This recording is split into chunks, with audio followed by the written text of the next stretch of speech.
This course comprises a book entitled Persian Language Teaching. In Persian آموزش زبان فارسی.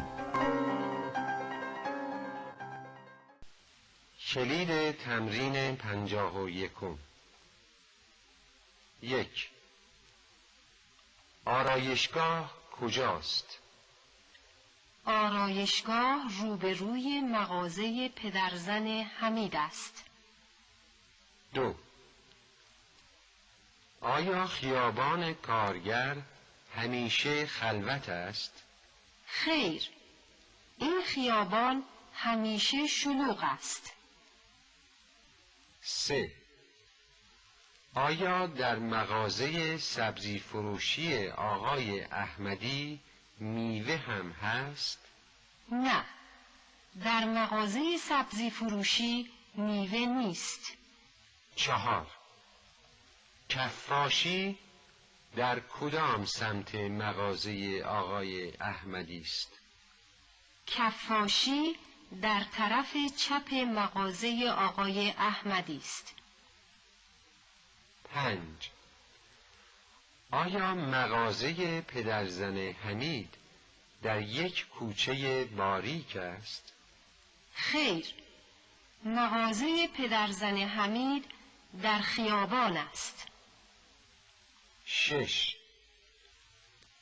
پمپ بنزین در کدام طرف مغازه است؟ پمپ بنزین پشت مغازه است. 7. در عقب مغازه چیست؟ یک میز و یک صندلی در عقب مغازه است. 8. مطب دکتر کجاست؟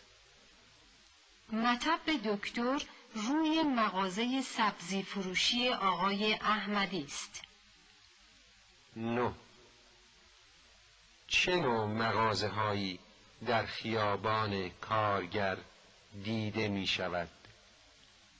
در این خیابان همه نوع مغازه، عکاسی، داروخانه، کتاب فروشی و غیره هست. 10. چه نوع سبزی هایی در این مغازه دیده می شود؟